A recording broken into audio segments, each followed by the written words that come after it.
Do you know what the top 3 English translations of the Bible are and which one we should actually be reading? Well, we'll tackle that topic in today's episode, so stay tuned.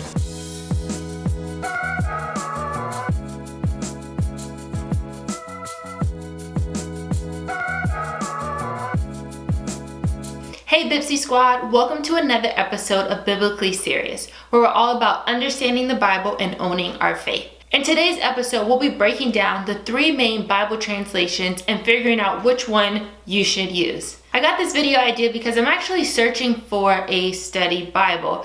And when I was looking at what type of study Bible I wanted to get, I saw that there were just like so many different Bible translations. So this is something that is really relevant to me right now and trying to figure out which translation I want. And then on top of that, I have to figure out, what type of commentaries I want in my study Bible. And that's why I was looking into this topic about which Bible translation would be the best for me to study with, and I wanted to share with you guys what I've learned. So why are there so many Bible translations?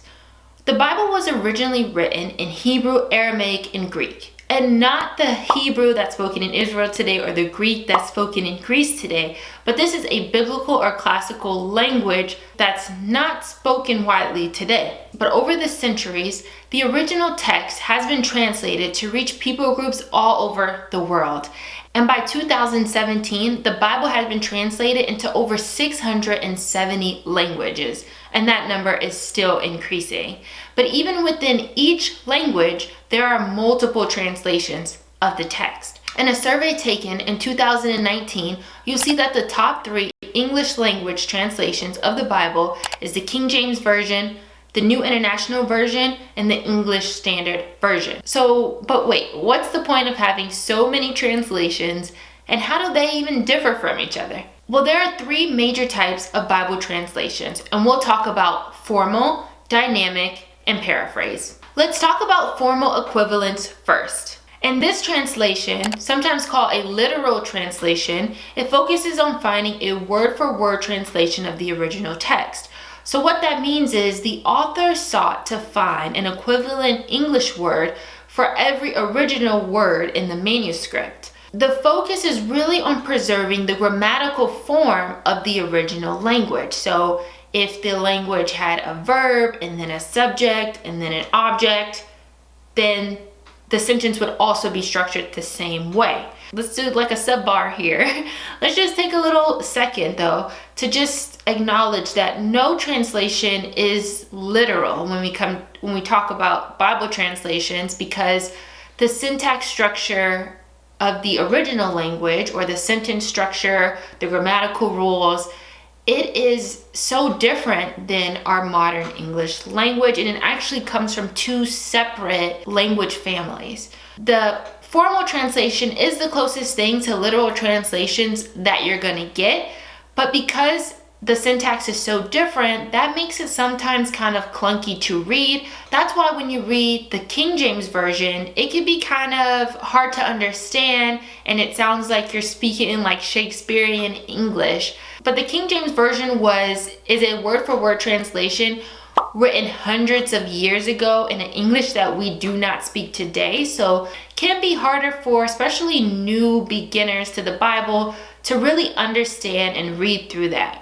But there are modern English versions that do word-for-word translations that have been written and published in the last 20-50 years, like the ESV. Other Bible translations that fit within the dynamic equivalence definition include the King James Version, the New American Standard Bible, the English Standard Bible, the New King James Version, the Interlinear, and the Amplified Bible. Next up is the dynamic equivalence, or sometimes called a thought-for-thought translation, or the functional equivalence. This category focuses on translating phrases using contemporary language for ease of reading. In this translation, it's less concerned with preserving the grammatical structure of the original language and more concerned about preserving the intended meaning of the phrases within the text. Dynamic equivalence usually involves having to reword expressions and bring in context to cultural customs so that the modern reader can understand the text better. In dynamic equivalence, the focus is really on the thought or the meaning behind the original language. Translations that fit within this category include the New Revised Standard Version, the New American Bible, the New International Version, the New Living Translation, and the New Century Version. Okay, so I have another side note here. So there's a new type of translation called the optimal equivalence that I've seen getting very popular in these past few years. I'm going to show you an image, and in here you'll see that Bible translations exist on a range. And this range is based off of how well the author stuck to their Bible translation method. So what that means is, in a word-for-word translation, if the author is literally going word for word and sticking to that rigidly, you're looking at it being like an interlinear and closer to that on the range. If an author is using great liberty, I use that word loosely, but using great liberty to bring in cultural context and meaning, then you're looking at the far end range of the dynamic translations. But the optimal equivalence exists as a hybrid between the two. It's kind of saying it's optimal because it's taking the best of both methods for the modern day reader. A Bible that fits within that category that has been popularized a lot recently is the Christian Standard Bible. This kind of thing, I didn't want to put it as its own translation because it's a merge of the two, and it's really up to the consumer to kind of decide. The last category we're going to talk about is paraphrase. If you remember, I said earlier that no translation is literal. So aren't all translations paraphrases? Not exactly. So paraphrase as a Bible translation is actually more like a commentary, and it's not anything like the first two. In fact, Bible Institute, some pastors and scholars, they don't even consider this a translation at all if you look it up, because it is misleading to the reader. In this translation, it's not like reading the Bible at all. It's actually reading the author's interpretation of the original text. Paraphrased translations or paraphrased Bibles include the Message Bible and the Living Bible. Now that we know the difference between the three major biblical translations, let's take a look at comparing a very well-known Bible verse, John 3:16, and the King James Version, the NIV, and the Message.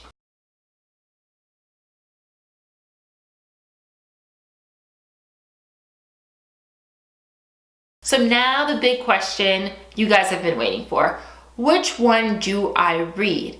So let me tell you what I do, and then I'll tell you my advice. I have a King James Study Bible growing up, and that's what I used to study the Bible. It just felt like it was the most religious Bible at the time. I guess I didn't really have a reason for it. It was a thing that I had. But the Bible that I typically read in my Bible app is the NIV. I felt like it was an easier read. And as I was doing this research for this video, it made sense now why I gravitated towards the NIV for a less in-depth study and the King James for a more in-depth study. Over the last 2 or 3 years, I've been introduced to the CSB, which it's a rendition of an older translation, but it seems to be popularized by a lot of Bible teachers and preachers that I like. So I've been curious about that one as well, and I've read that one from time to time. But after doing this video, I am still looking for a study Bible, and I'm leaning towards the ESV and the CSV. I think I'm gonna have a study Bible that I just kind of keep at home that I don't carry. And if that's the case, I'm just gonna most likely get an ESV because it's a word-for-word translation. And my focus with that Bible and with that translation is really digging in deep anyway. So I'll be bringing that cultural context to my study time. But when it comes to taking a Bible with me to maybe church or community group, I'm leaning towards reading the CSB as a way, as easy reading instead of the NIV, because it's closer to the word for word than the NIV is. So that's where I'm at with my Bible journey and relationships, I guess you can say, but it's ever evolving. I think it's great to have multiple Bibles, and that's why my personal suggestion is to go for a word for word translation during your Bible studies, and then go for a dynamic translation if you're kind of doing a more casual read, like a devotional, and you kind of like, you want to walk away understanding, but maybe you're not spending the time going in depth. And then I would say you could keep the paraphrase close by, use it as a commentary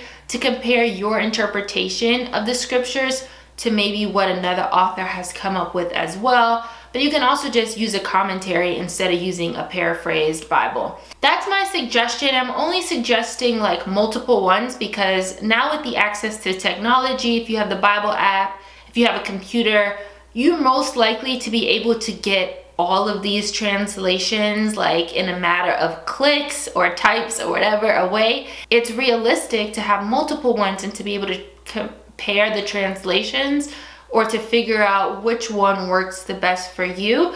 I would definitely advise though to stay away from paraphrase as in reading the Bible. There's been newer publications from like 2001 and on that are really easy to read and that stick to either a dynamic or word for word equivalence. And those are a better solution than going into a paraphrased Bible. My encouragement to you all is not now to agonize over which translation of the Bible to use. Now you can be more mindful, like maybe when you're at church, the type of Bible that they're referencing. This is really to help you bring awareness so that you understand what type you're reading, and to really warn you if you're not even reading the Bible and maybe you're just like leaning only towards the paraphrased Bibles, come on over to the other side of the spectrum and pick up at least a dynamic Bible, and then eventually maybe working your way more into word for word ones. All right guys, hope you enjoyed this video. If this opened your eyes and made you realize maybe I don't know as much about the Bible as I thought I did, well, I have a solution for you. There's a 5-day email course that I created called Intro to the Bible that takes a look at this topic as well as other topics. And it gives you a great primer course to the Bible. It's a great introduction into the Bible as a literary work of art. It's not a Bible study, but I definitely encourage you all to read it because it can definitely equip you as you navigate your Christian journey and your Bible studies. So the link for that will be in the description below. Be sure to sign up. It's completely free and I know you're gonna enjoy it. And as always, if you like this video, be sure to like it. If you felt that this was insightful, be sure to share it and start a conversation with someone else. And if you cannot wait for the next episode, be sure to subscribe and turn on your post notifications, and we'll see you next week. Bye.